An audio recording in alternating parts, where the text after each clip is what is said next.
Salut tout le monde. C'est un plaisir d'être ici pour moi. Normalement, je fais des discours pour du monde un petit peu plus âgé. Et c'est toujours moi la plus jeune et moi que je dois donner des conseils à quelqu'un de plus âgé. C'est un petit peu bizarre. Cette fois, c'est différent. Finalement, je peux parler avec du monde que c'est des teenagers. C'est quelqu'un que j'étais aussi. Et quand je devais écrire ce discours, je pensais, qu'est-ce que je dois me dire, qu'est-ce que je me disais si je rencontrais moi-même à 14-16 ans? Que tout le monde me disait dans les médias, qu'est-ce que tu veux faire? Parce que toi, tu es dans la télé, toi, tu es dans la mode, mais toi, tu es aussi étudiante et toi, tu travailles dans la banque. Nous, on ne comprend pas ce que tu veux faire. Et moi, j'ai compris seulement après que j'étais en train de chercher moi-même. Je me rappelle très bien quand un chef de banque que m'interviewait pour me prendre à faire le stage, il me disait « Pourquoi est-ce que tu veux travailler dans cette banque ?» Et pour moi, la réponse était claire. C'était une très grande banque, très reconnue, très connue, très important. Et moi, je pensais « Mais c'est clair pour moi, pourquoi ?» Parce que ça, c'est prestigieux, ça veut dire succès. Et lui, il m'a regardé, il m'a dit « Écoute, c'est très important que tu fais ce que tu aimes bien et pas ce que tu crois que tu vas faire d'argent ou ce que tu crois que tu vas être prestigieux dans la société. » Et moi, je pensais, ça c'est du paternalisme. Alors en fait, ça c'est des conseils clichés que les plus âgés te donnent, mais ils ne comprennent rien. Après, j'ai essayé de tout. Et au moment, je peux dire, il avait vraiment raison.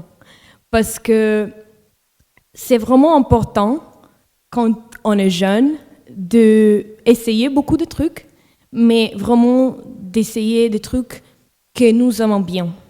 C'est pas important d'écouter des conseils. Alors maintenant, je dis aux parents, je dis aux jeunes, n'écoutez pas des conseils en donnant un conseil. Mais je trouve que c'est important de se dédier à ce qu'on aime bien sans vraiment penser ce que le monde pense, ce que les parents pensent, ce que les maîtres pensent, ce que la société ou les amis pensent, parce que le truc le plus important est de retrouver vraiment dans toi-même ce que tu aimes bien. Et quand tu aimes bien ça, après, il faut y travailler.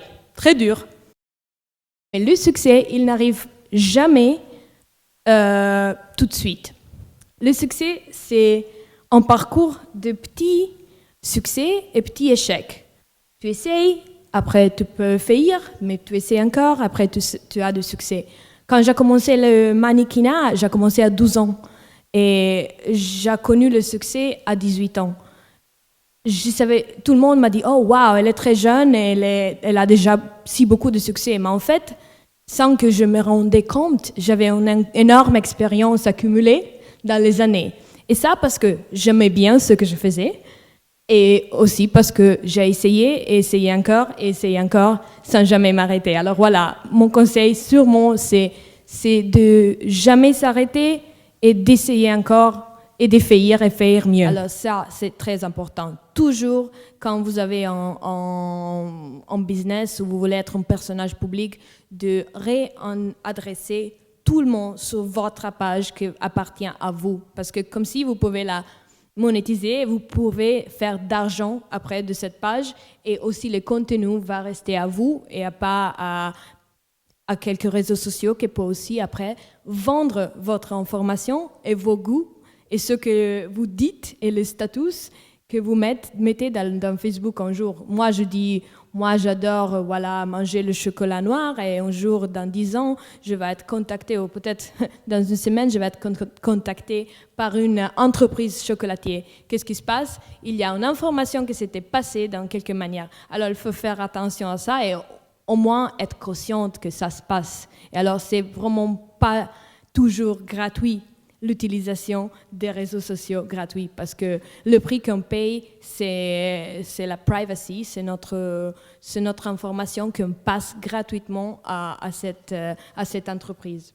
Enfin, pour finir, parce que je sais que vous voulez aller à manger, il y a 3 points pour moi pour avoir du succès dans la vie. il faut faire quelque chose qu'on est capable de faire bien, ou on pense d'avoir du talent, mais je pense que aussi le talent, c'est relatif parce que si on peut développer un talent, on peut s'entraîner plus, on peut travailler plus sur le milieu. Le deuxième point, c'est de faire quelque chose qui aide dans quelque manière le reste du monde. Parce que si vous voulez avoir succès, vous ne pouvez pas avoir succès toute seule. Ça veut dire que si vous n'êtes pas utile, intéressant, n'importe quoi, vous ne vous ferez pas un service intéressant à tout le monde, personne va être intéressé à ce que vous faites, ou personne va acheter votre produit, ou personne va vous amener au succès. Alors, qu'est-ce que ça veut dire? On faut rendre un service beaucoup plus grand à le monde. Et le troisième point, le plus important, c'est vraiment que j'ai appris en essayant le plus milieu possible dans ma vie, c'est de faire ce qu'on aime bien. De trouver ce qu'on aime bien, de comprendre soi-même et après de le faire vraiment avec focus. Voilà, mon ex-chef banquier, il avait raison, enfin.